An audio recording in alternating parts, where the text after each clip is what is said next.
Video చూసే ముందు ఒక లైక్ కొట్టి జై శ్రీరామ్ అని కామెంట్ చేయండి. ఏప్రిల్ 6న శ్రీరామనవమి పండుగ ఎలా జరుపుకోవాలి? ఈ 4 నైవేద్యాలు తప్పకుండా పెట్టాలి. శ్రీరామనవమి హిందువులు ప్రధాన పండుగ. ఇది ప్రతి సంవత్సరం చైత్ర శుక్లపక్షం 9వ రోజున జరుపుకుంటారు. ఈ రోజున శ్రీరాముడిని పూజిస్తారు. మత విశ్వాసాల ప్రకారం శ్రీరాముడు ఈ రోజున జన్మించాడు, అందుకే ఈ రోజున శ్రీరాముడి జన్మదినంగా జరుపుకుంటారు. శ్రీరామనవమి పూజకు మధ్యాహ్నం సమయం అత్యంత పవిత్రమైనది. ఈ సమయం ఈ ఏడాది శ్రీరామనవమి ఎప్పుడు జరుపుకుంటారు ఈ వీడియోలో మనం పూర్తిగా తెలుసుకున్నాం. ఈ వీడియో చూసే ముందు వీడియోకి ఒక లైక్ కొట్టి మా ఛానల్ని సబ్స్క్రైబ్ చేసుకోండి. లైక్ కొట్టడం మాత్రం అసలు మర్చిపోకండి. శ్రీరామనవమి 2025 ఏప్రిల్ 6 ఆదివారం జరగనుంది. శ్రీరామనవమి పూజ ముహూర్తం 2025 ఏప్రిల్ 6న ఉదయం 11 నుండి 8 నుంచి మధ్యాహ్నం 1:39 వరకు ఉంటుంది. నవమి తిథి ఏప్రిల్ 5, 2025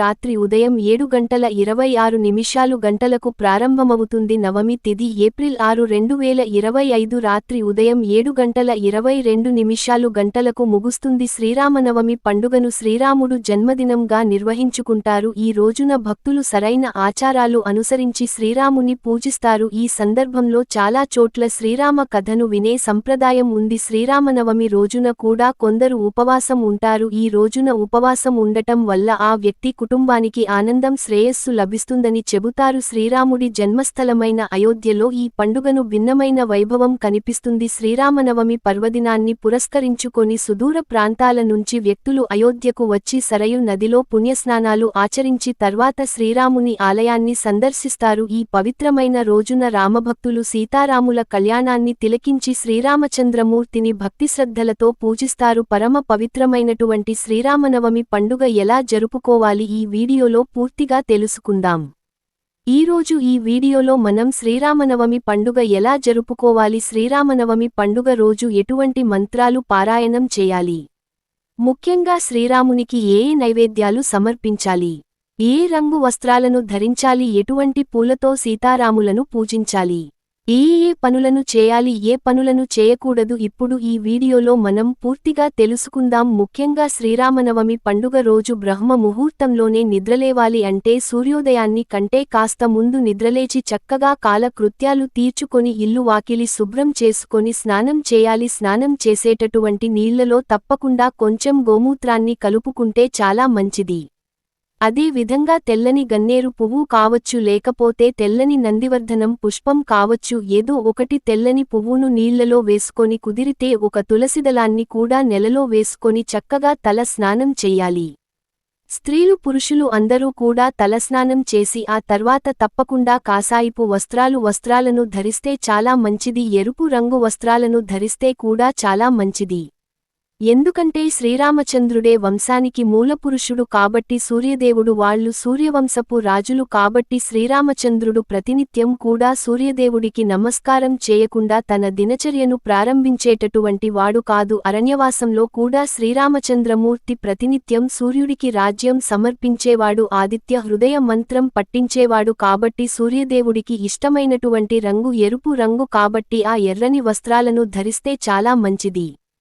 కుదరనటువంటి వాళ్లు తెల్లని వస్త్రాలను ధరించవచ్చు. మగవాళ్లు అయితే చక్కగా తెల్లటి పంచ టవల్ ధరించవచ్చు. స్త్రీలైతే ఎర్రని చీర లేకపోతే బార్డర్ ఉన్నటువంటి తెల్లని చీరను తప్పకుండా ధరించాలి. తర్వాత 3 నామాలని చక్కగా పెట్టుకోండి. శ్రీరామనవమి రోజున తప్పకుండా బొట్టు పెట్టుకుని పూజ చేయాలి కాబట్టి తప్పకుండా ప్రతినిత్యం కూడా సాంప్రదాయాన్ని బట్టి బొట్టు పెట్టుకోవాలి. కనీసం ఈ శ్రీరామనవమి పండుగ రోజు అయిన మంచిగా నుదుటన నిండుగా బొట్టు లేకపోతే భస్మాన్ని ధరించండి. చక్కగా గంధం కుంకుమ నుదుటున పెట్టుకోండి. ఆ తర్వాత ఇంటికి తోరణం కట్టాలి. మామిడాకులతో చక్కగా తోరణం కట్టాలి. ఉగాది పండుగ రోజు దారుణం కట్టాం కదా, దాన్ని తీసేసి తప్పకుండా తోరణం కట్టాలి. ఎందుకంటే సీతారాములు ప్రతి ఇంట్లోకి ప్రవేశించేటటువంటి పర్వదినం. అయోధ్యలో రామ మందిరం నిర్మాణం జరిగిన తర్వాత, రాముడు ప్రతిష్టాపన జరిగిన తర్వాత వస్తున్నటువంటి రెండవ శ్రీరామనవమి కాబట్టి శ్రీరామనవమి పండుగను మనం విశేషంగా జరుపుకోవాలని అయోధ్యలో రామ మందిరం నిర్మించాలి అనేది మన హిందువులు కళ. 500 సంవత్సరాల నుండి మనం ఎంతో కష్టపడి పోరాడే చివరకు శ్రీరాముడికి రామ మందిరం నిర్మించుకున్న కాబట్టి అయోధ్యలో కూడా విశేషంగా అంగరంగ వైభవంగా ఈ వేడుక జరుగుతుంది. మనకు సాక్షాత్తు ఆంజనేయస్వామి శ్రీరామచంద్రమూర్తి అవతార సమాప్తి చేసి వైకుంఠానికి వెళ్లిపోయేటప్పుడు చెప్పాడన్నమాట. ఎక్కడ శ్రీరాముని తలుచుకుంటూ ఉంటారు, శ్రీరామచంద్రుని పాటలు పాడుతూ ఉంటారు.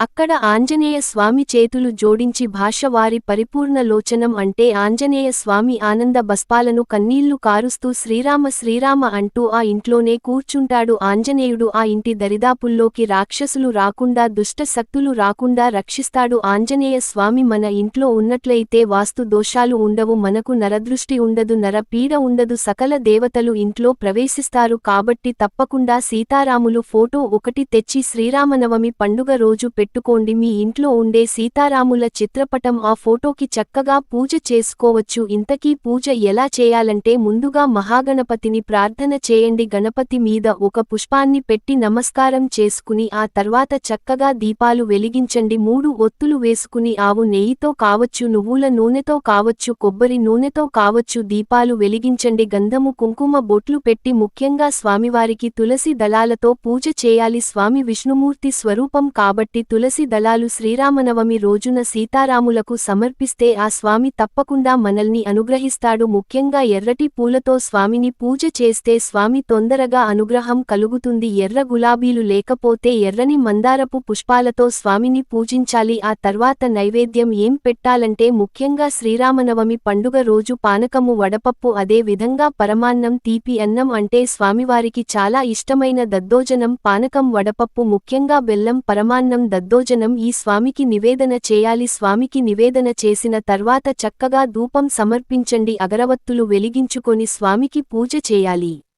ఆ తర్వాత స్వామివారి ముందర ఒక కొబ్బరికాయ కొట్టి నైవేద్యంగా నివేదన చేసి హారతి ఇవ్వాలి. శ్రీరామచంద్రుడు యొక్క రామరక్షా స్తోత్రాన్ని, శ్రీరామచంద్రమూర్తి యొక్క అష్టోత్తర శతనామావళి చదువుకోండి. బాలకాండ అంటే శ్రీరాముడు పుట్టేటటువంటి కథనాన్ని చదువుకోవడం చాలా మంచిది. శ్రీరాముని యొక్క చరిత్ర విన్నా, చెప్పిన మహాపుణ్యం. మనం చదివినా విన్నా కూడా మన పాపాలన్నీ అంతా కూడా నశిస్తాయి. ఈ శ్రీరామనవమి పండుగ రోజు ఉపవాసం చేయాలనుకుంటున్న వారు తప్పకుండా ఉపవాసం చేయవచ్చు. 12 సంవత్సరాల లోపు ఉన్నటువంటి పిల్లలు ఉపవాసం చేయకూడదు. 60 సంవత్సరాలు పైబడినటువంటి వృద్ధులు ఉపవాసం చేయకూడదు. సీతాదేవి రాముల వారితో ఒక్కసారి ఇలా చెప్పారు, మీ ఉంగరాన్ని నాకు తెచ్చి ఇచ్చి లంకను కాల్చి చూడమనిని తెచ్చి మీకు ఇచ్చి మన ఇద్దరినీ కలిపినటువంటి మహానుభావుడు కదా, ఆంజనేయుడికి ఏమైనా బహుమానం ఇవ్వండి అంటే శ్రీరాముడు చిరునవ్వు నవ్వి సీత ఆంజనేయుడే నేనే ఆంజనేయుడు ఆంజనేయుడికి నేనేమి ఇవ్వగలను, మేము ఇద్దరం కూడా ఒక్కటే అంటే అప్పుడు సీతాదేవి అంటుంది, మీరు ఎప్పుడూ ఇలాగే అంటారు, నేను ఇస్తానని తన మెడలో ఉన్నటువంటి అమూల్యమైన రత్నాల హారాన్ని ఆంజనేయుడికి ఇస్తుంది. సీతమ్మ తల్లి అప్పుడు ఆంజనేయస్వామి ఆ రత్నాల హారాన్ని తీసుకొని కొరికి చెవి దగ్గర పెట్టుకుని పారవేస్తూ ఉంటాడు. అప్పుడు ఆ సభలో ఉన్నటువంటి వారు నవ్వుతూ ఉంటే సీతాదేవికి కాస్త కోపం వచ్చింది. ఆంజనేయ, నేను ఎంతో ప్రేమతో ఇచ్చినటువంటి ఆ రత్నాల హారాన్ని కొరికి వేశారు ఎందుకు అంటే అప్పుడు ఆంజనేయస్వామి అంటాడు, మా సీతమ్మ తల్లి, నీవు ఇచ్చినటువంటి ఈ రత్నాల హారం వెలకట్టలేనిదే కావచ్చు, కాని ఈ రత్నాల హారంలో నా శ్రీరాములు ఏమైనా ఉన్నాడని చూస్తే రాములు లేరు, రాముని రూపమేమీ లేదు, రామనామము ఏమైనా వినిపిస్తుందా అని చెవి దగ్గర పెట్టుకుంటే రామనామము వినిపించలేదు. రామరూపము రామనామము లేని రత్నాల హారము ఎంత విలువైనదైనా నాకెందుకమ్మా, అందుకే పారవేశాను అంటే అప్పుడు సీతాదేవి, ఓహో, అయితే నువ్వు వేసుకున్నటువంటి నగలలో ఉన్నాడా శ్రీరాములు అంటే నేను ధరించినటువంటి ఆభరణాల్లోనే కాదమ్మా, నా హృదయంలో ఉన్నాడు చూడు అని జైశ్రీరామ్ అని తన హృదయాన్ని చీల్చేస్తాడన్నమాట. అప్పుడు ఆంజనేయ స్వామి హృదయంలో సీతారాములు కనిపిస్తారు. అందరూ కూడా నమస్కారం చేసుకుంటారు. అలా సీతారాముల తన హృదయంలోనే దాచుకున్నటువంటి మహాభక్తుడు ఆంజనేయ స్వామి కాబట్టి ఆంజనేయ స్వామి దేవాలయానికి వెళ్లి ఆయనకు నమస్కారం చేస్తే ఆ నమస్కారం సీతారాములకి చేరిపోతుంది. సీతారాముల అనుగ్రహం కూడా తప్పకుండా కలుగుతుంది. కాబట్టి రామాలయం దగ్గరలో లేనటువంటి వాళ్లు ఆంజనేయ స్వామి దేవాలయానికైనా వెళ్లి ఆంజనేయ స్వామిని భక్తిశ్రద్ధలతో పూజించి ఆరాధించి రావచ్చు. ముఖ్యంగా ఈ శ్రీరామనవమి పండుగ రోజు రాముల వారి కళ్యాణం చూడండి, ప్రశాంతంగా మంచి ప్రవచనాలు వినండి, రామాయణం గురించి వినండి. ముఖ్యంగా ఎవరిని తప్పుగా మాట్లాడకండి, వేరే వాళ్ళని తిట్టకండి. ముఖ్యంగా ఈ శ్రీరామనవమి పండుగ రోజు మాంసాహారాన్ని భుజించకూడదు. ముఖ్యంగా ధూమపానం, మద్యపానం అలవాటు ఉన్నటువంటి వాళ్ళు శ్రీరామనవమి రోజు పొరపాటున కూడా సేవించకూడదు.